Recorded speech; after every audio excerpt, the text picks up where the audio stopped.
Serikali yetu kama mnavyofahamu, eneo la kwanza TEHAMA. Tumefanikiwa sana kwenye eneo la TEHAMA, tumepunguza kwa kiasi kikubwa matumizi ya karatasi pale ndani. Tunatumia e-office kwa kiasi kikubwa, barua zetu, mawasiliano yetu mle ndani tunatumia e-office, lakini pia tuna mfumo wa uandikishaji wanachama. Kwa sasa hivi wanachama wetu, nafikiri mlikuwepo baadhi yenu wakati wa uzinduzi, wanachama wetu sasa hivi wanaweza ukajisajili ukiwa nyumbani, unaweza ukajisajili ukiwa mahali popote. Hauna lazima ya kwenda kituo au ofisi ya NHIF. Lakini lingine ni kwamba wale vituo vya kutolea huduma na vyenyewe vinasajili kwa mfumo. Vile vile mnapata taarifa kama umepata matibabu, kuna taarifa inakuja kwamba umetumia kiasi fulani. Lakini vile vile kwenye wewe ukiwa mwanachama alafu una wategemezi wako, una uwezo wa kuona wategemezi wako wameenda hospitali, wamepata huduma. Kwa wale ambao wako chini ya miaka 17 ambao ni watoto, unaweza ukajua wameumwa nini, wametibiwa kitu gani. Lakini kwa wale ambao ni wa zaidi ya umri wa miaka 17, wale wanahesabika ni watu wazima, kwa hiyo huwezi ukaona ametibiwa ugonjwa gani, lakini utajua amekwenda hospitali. Kwa hiyo tuna mfumo wa kusajili waajiri vile vile. Mkuajiri anaweza kujisajili mwenyewe. Na sasa hivi kwa wanachama wetu unaweza ukaenda hospitali, huna haja ya kuwa na kadi ngumu. Ukishakuwa na namba yako ya NIDA unatambulika. Jambo lingine ambalo tumefanya kwenye upango mzima wa TEHAMA ni tunapokea michango electronically, lakini vile vile tunapokea madai. Yaani vile vituo vinavyotoa huduma vikishamaliza kutoa huduma vinatuma madai yake kimfumo. Kwa hiyo hii imesaidia sana kupunguza ile nenda rudi na matatizo ya kibinadamu kwenye kuchakata madai. Kwenye kutumia mifumo pia tumeweza kuongeza uwajibikaji. Kama mnavyofahamu, watumishi wote wa NHIF ni watumishi ambao wamepekuliwa, wamefanywa vetting na ofisi ya serikali ya usalama GSO. Kwa hiyo wote wamepekuliwa.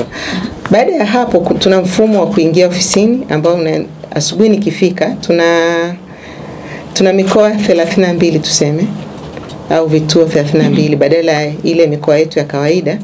Kwa mfano Dar es Salaam, Temeke ni mkoa, Ilala ni mkoa, Kinondoni ni mkoa, alafu kuna vituo vya Kigamboni, Gongo la Mboto na Ubungo na mikoa mingine nchi nzima. Kwa hiyo nina uwezo wa kujua asubuhi nani amewahi, nani amechelewa, wangapi wako ofisini kwa kutumia mifumo. Lakini vile vile tuna mifumo ya magari, kwamba unaweza ukajua gari gani liko wapi, na kama amefanya foul kidogo, amepiga U-turn, hajasafisha gari, vitu kama hivi. Sisi ziunganishe taarifa. Na hichi ndio kilichowezesha serikali yetu na sisi wenyewe kwamba unaweza ukapata taarifa kwa kutumia NIDA. Sasa unaweza ukatumia NIDA kwenda ukapata matibabu. Kwa hiyo tumeoanisha taarifa zetu, tumeunganisha taarifa zetu na taasisi mbalimbali.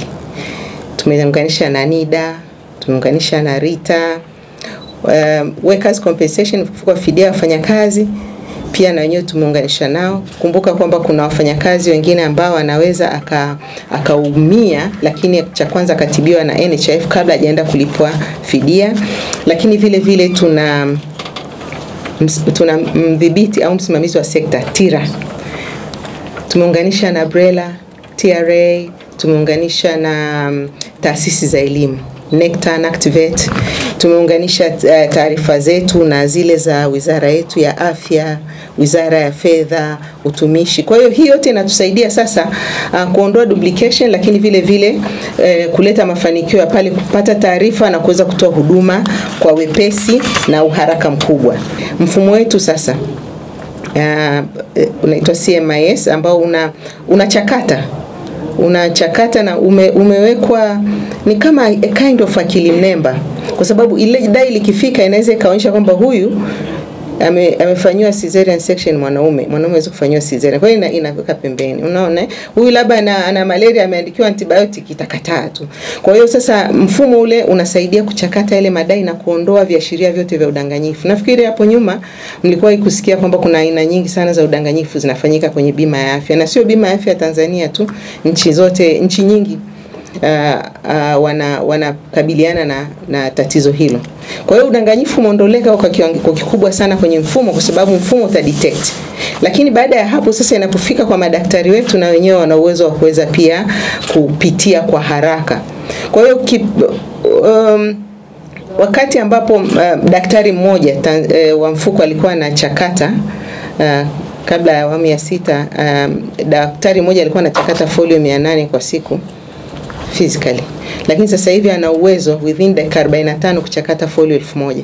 Kwa hiyo ndio maana mnaweza mkaona kwamba sasa malipo yanakwenda kwa kasi, kwa sababu ule muda wa kukaa na kupitia mafolio umepungua kutokana na kutumia mifumo.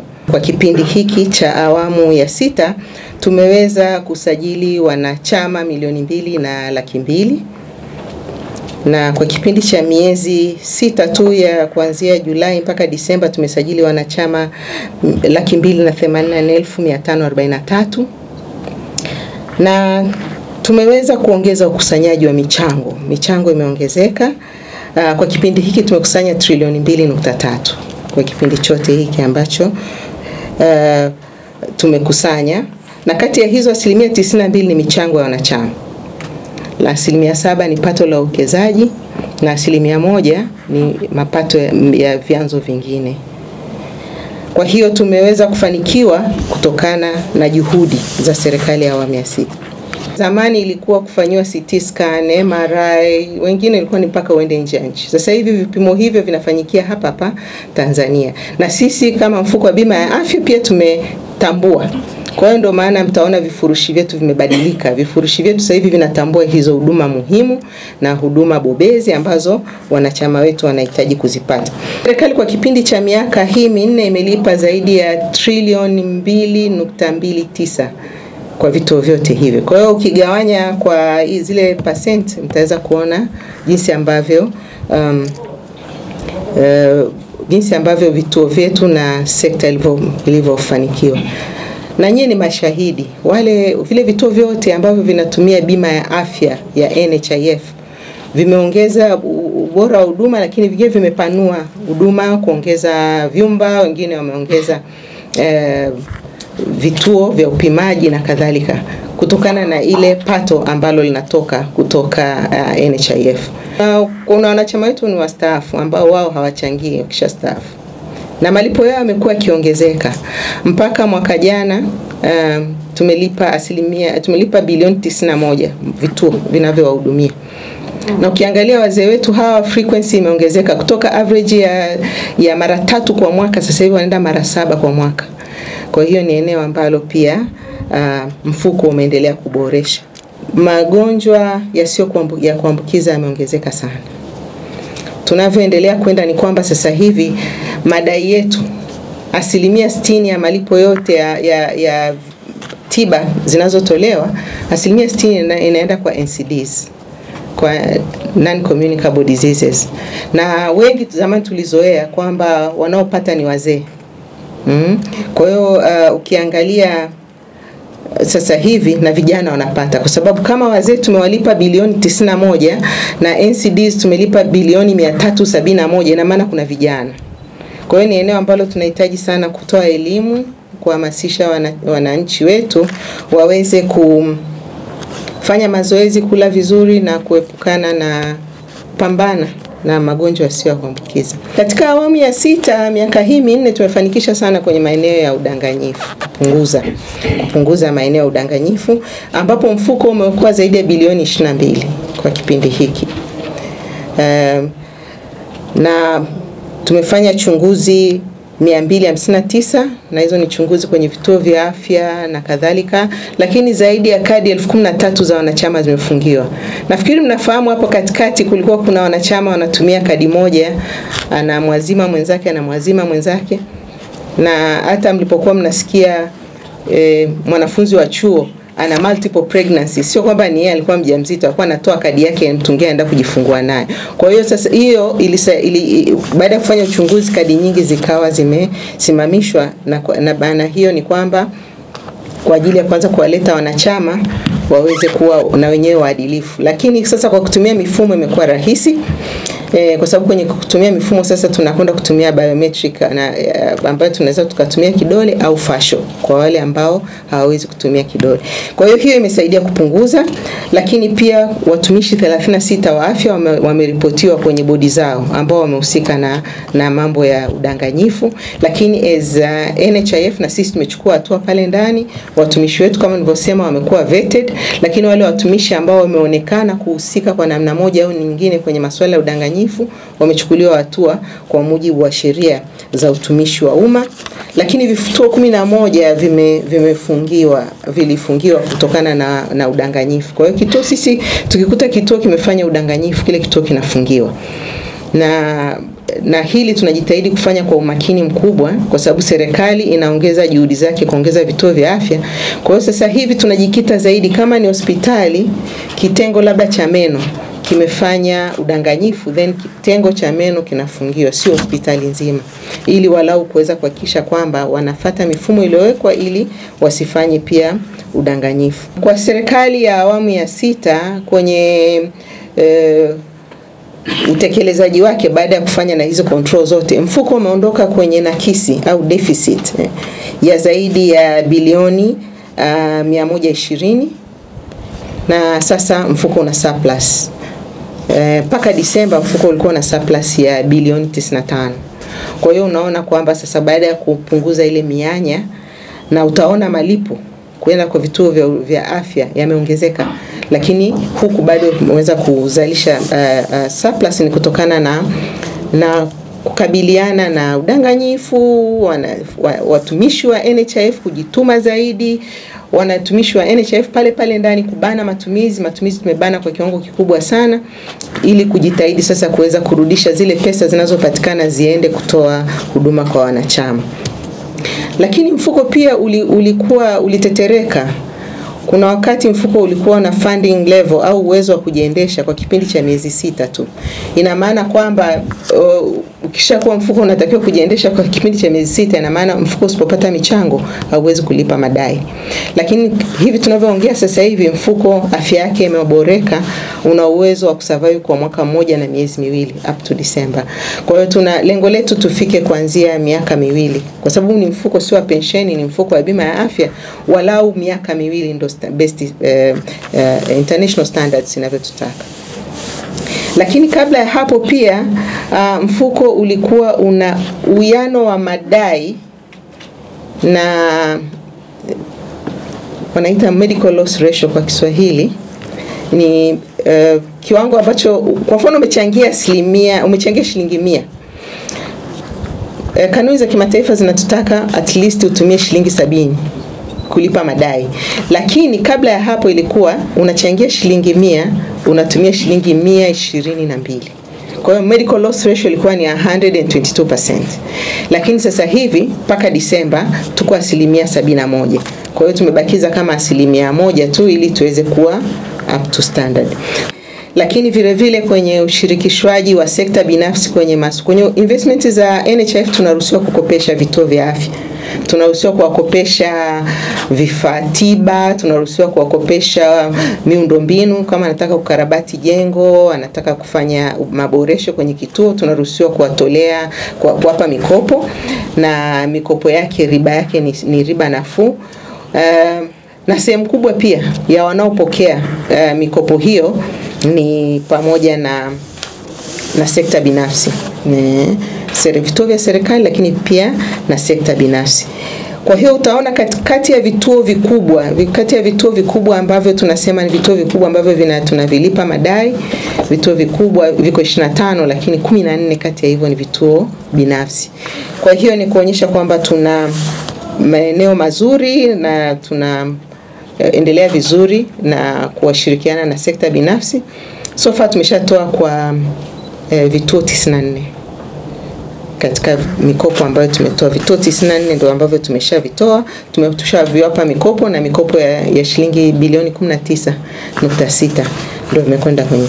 Sasa nikitaka kwa kifupi tu nieleze mwelekeo wetu sasa as NHIF going forward. Tumejipanga kufanya nini? Cha kwanza ni kuendelea kuimarisha matumizi ya tehama. Kama nilivyosema, Tunachakata madai, tunaandikisha wanachama, waajiri na vituo kwa kupitia mfumo, lakini bado tunaendelea kuboresha zaidi. Kwa sababu sasa hivi kati ya vile vituo 10,000 tayari vituo 7,000 vya serikali ambavyo vinatumia mifumo ya NHIF, lakini kuna vituo vingine ambavyo vinatumia mifumo yao. Lengo letu ni 100% vituo vyote viweze kutumia mifumo. Lakini bado tunaendelea kuboresha. Tunataka zaidi kutumia akili mnemba kwenye uandikishaji, maswali yale ambayo tunaulizwa, chatbox tunataka kuitengeneza ambayo ukiwa na maswali ya haraka la sangine huhitaji sana kupata jibu moja kwa moja kutoka kwa mtumishi wa NHIF, lakini tunaweza ukapata jibu la moja kwa moja electronically. Tuna call center yetu iko pale Muhimbili ambayo inapokea simu za malalamiko, maswali, maoni, na ukiangalia wanapokea kwenye takriban simu 600 kwa siku na kuzijibu, wanajibu 91% mpaka sasa hivi, mpaka mwezi huu wa pili ulivyofanya 91% na wanakuwa wamesolve, lakini 9% ndio inakuwa imebaki. Kwa hiyo tunapokea malalamiko kwa kupitia simu zetu, lakini tunataka tuwe na akili mnemba ambayo pia inaweza kujibu yale maswali marahisi afu yale magumu yanayohitaji human interaction tuweze kuyajibu. Tunahitaji kuongeza wigo kwa wanachama. Kama nilivyosema, sisi tuko 8% kwa sekta nzima. Ukiangalia ya afya kwenye bima tuko 15%, kwa sababu NHIF 8%, wakati ule ilikuwa ICHF ilikuwa 6% na 1% hao wengine. Kwa hiyo tunatarajia kwamba tunaweza tukaongezeka zaidi ya hapo. Kwa hiyo lengo letu ni kuongeza maradufu. Tutaongeza maradufu namna gani? Kwa kuwatumia nyie pia kama kisemeo chetu, kuongeza imani kwa wananchi wetu waweze kuona kwamba kuwa na bima ya afya sio uchuro. Wengi bado wanaona kwamba bima ya afya ni uchuro, kwamba najichuria kwamba nitaumwa, unaona, lakini wengi wameanza kuona kwamba ni muhimu. Kwa hiyo tunatarajia pia kutumia sekta binafsi, madalali wa bima, insurance brokers ndo madalali wa bima, alafu insurance agency ni wakala wa bima, lakini pia benki wanatumia bank assurance, lakini vile kutumia makampuni ya simu MNOs. Kwa hiyo tunatarajia tunatarajia mtakapokwenda kwenye vile vituo vya mawakala mtakuta pia kuna nembo ya NHIF pale ikisema sajili hapa, ili kila mtu aweze kujisajili. Na lengo letu kusajili kwa mwaka huu, tunataka pia kuanza kwenda kwa makundi. Tumeshaanza na wanafunzi waliomo vyuo vikuu na vyuo vya kati na shule walizo sekta binafsi, lakini tunakwenda kwenye makundi ya wakulima, makundi ya wafugaji, makundi ya wavuvi, wachimbaji wadogo na sekta binafsi hawa ambao tunaita waliojiajiri wenyewe, kina mamalishe na kadhalika. Kwa hiyo hayo makundi tunayasajili, lakini pia kuna makundi wengine mnakuta mko kwenye WhatsApp group, yale magroup kama hayo pia tunasajili. Walioko kwenye vikundi mbalimbali, vikoba, kuna wengine wa mashirika ya dini, jumuiya ndogo. Kwa hiyo sasa hivi tunakwenda kwa vikundi. Mkiwa kwa vikundi inakuwa rahisi kuwasajili na muweze kupata huduma. Lakini vile tunashirikiana sasa na TAMISEMI kwa ajili ya utambuzi wa kaya zenye mahitaji maalum, ili na wenyewe waweze kusajiliwa na kuweza kuja kupata bima ya afya. Tunaposema bima ya afya kwa wote, na wenyewe hawezi kuachwa. Kwa hiyo kuna kazi ambayo inaendelea kati ya NHIF kwa kushirikiana na TAMISEMI, lakini pia na kushirikiana na TASAF na kushirikiana na takwimu zilizotumwa na NBS kuona namna gani tunaweza tukawafikia Watanzania wengi. Lakini nimesema kama hapo awali kwamba tunaanza na makundi. Lakini vile tunaendeleza campaign na tunaunga mkono sana kampeni zile zinazokwenda kusaidia kupunguza magonjwa yasiyo ya kuambukiza. Kwa hiyo sasa hivi kama kuna hospitali, mtaona mara nyingi kukiwa na mikutano mikubwa, mtaona kuna tenti letu pale. Tunashirikiana na hospitali, vituo vya kutolea huduma za afya kwa ajili ya watu kwa kupima afya zao, kuhamasisha Watanzania waweze kupima afya zao. na ukipima mapema inasaidia sana kuepuka kuanza kwenda kwenye matibabu ambayo ni ya gharama zaidi. Kwa hiyo na sisi pia going forward tutakuwa tunatambua vile vituo ambavyo vinawasaidia wagonjwa wanaokwenda, wengine wenye viashiria, badala ya kumpa dawa labda ukamwambia abadilishe lifestyle, aanze kula chakula hiki, afanye mazoezi. Na sisi vituo tutakavyofanya hivyo tutavitambua zaidi kuliko vile vituo ambavyo ukifika tu wewe una dalili ya pressure, chukua kidonge. Tutaendelea kuwatambua kwa namna hiyo. Lakini vile vile tunaendelea kutoa mikopo ya vifaa tiba, na nichukue fursa hii pia kuwahamasisha vituo viweze kuja kukopa, kwa sababu ni eneo ambalo tunaruhusiwa kwa msimamizi wetu ambaye ni Benki Kuu inaturuhusu kukopesha. Kwa hiyo tunawakaribisha tukopeshe, kwa sababu unapokopesha kituo cha afya, sio kwamba tu chenyewe kinajenga au kinanunua, lakini kuna huge multiply effect, kwa sababu hata wale Watanzania walioko pale wanaofanya kazi za kuboresha kile kituo na wenyewe watapata kipato, na wale ambao wanaleta vifaa na wenyewe watapata kipato. Kwa hiyo tunaona kwamba inaleta manufaa zaidi.